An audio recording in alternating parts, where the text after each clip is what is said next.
Hello guys, welcome to classmate Adda. इस video में हम लोग क्लास 8 का मैथ्स का सिलेबस पर बात करने वाले हैं। ठीक है, जो कि 2021-22 के लिए है।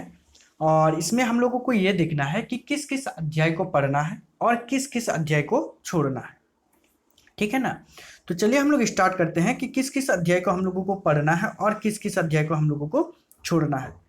तो सबसे पहले है आप लोगों का परिमेय संख्या, अध्याय 1। ठीक है, जिसमें आप लोगों का हो सकता है प्रश्नावली 1.1, 1.2 कुछ इस प्रकार से है। लेकिन आप लोग याद रखिएगा कि इसमें आप लोगों का परिमेय संख्या नाम का जो अध्याय 1 है, इसमें आप लोगों का जो भी है इसको पूरा का पूरा पढ़ना है। दूसरा, वर्ग और वर्गमूल, इस दूसरे अध्याय को भी आपको पढ़ना है। अध्याय 3 जो है आप लोगों का घन और घनमूल, इसको भी पढ़ना है। अध्याय 4 आपका है घातांक और घात, ये भी आपको पढ़ना है। अध्याय 5 संख्याओं के साथ खेलना, ये भी आपको पढ़ना है। अध्याय 6 जो है आप लोगों का बीजीय व्यंजक और सर्वसमीका, ये भी आपको पढ़ना है। अध्याय 7 जो आप लोगों का है गुणनखंड, ये भी आपको पढ़ना है।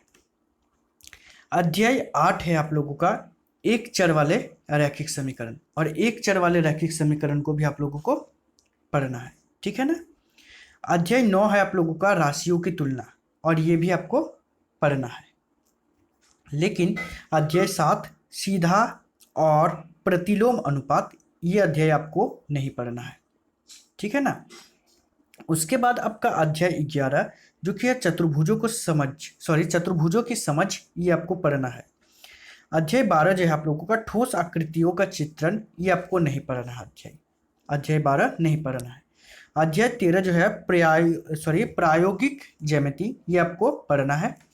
लेकिन अध्याय 14 जो है आप लोगों का द्विविमीय आकृतियों का क्षेत्रफल, ये आपको नहीं पढ़ना है। उसके बाद अध्याय 15 आप लोगों का त्रिविमीय आकृतियों का क्षेत्रफल, जो कि आपको पढ़ना है। और अध्याय 16 है आप लोगों का आंकड़ों का प्रबंधन, जो कि आपको नहीं पढ़ना है। और अध्याय 17 ग्राफों से परिचय, ये आपको पढ़ना है। मतलब यदि कुल मिलाकर के देखा जाए तो टोटल आपका 17 चैप्टर है, और उस 17 चैप्टर में से आप लोगों का 4 अध्याय ऐसे हैं जिसको आपको पढ़ना नहीं है। ठीक है, 4 अध्याय आपको नहीं पढ़ना है, और वो 4 अध्याय है आप लोगों का सीधा और प्रतिलोम अनुपात। दूसरा आप लोगों का ठोस आकृतियों का चित्रण। तीसरा है द्विविमीय आकृतियों का क्षेत्रफल, और तीसरा आंकड़ों का प्रबंधन। ठीक है, तो ये 4 अध्याय आप लोगों का ऐसा है जिसको आपको नहीं पढ़ना है, और बाकी आप लोगों को सारा का सारा पढ़ना है। ठीक है ना। इससे पहले वीडियो में हम लोगों ने साइंस और मैथ्स को देखा क्लास 8 का सिलेबस में, और इसके बाद हम लोग अभी हिंदी पर बात करेंगे कि हिंदी में हम लोगों को कौन कौन से अध्याय को पढ़ना है और कौन कौन सा अध्याय को नहीं पढ़ना है। ठीक है, तो इस वीडियो में इतना ही। मिलते हैं नेक्स्ट वीडियो में, तब तक के लिए बाय, थैंक यू।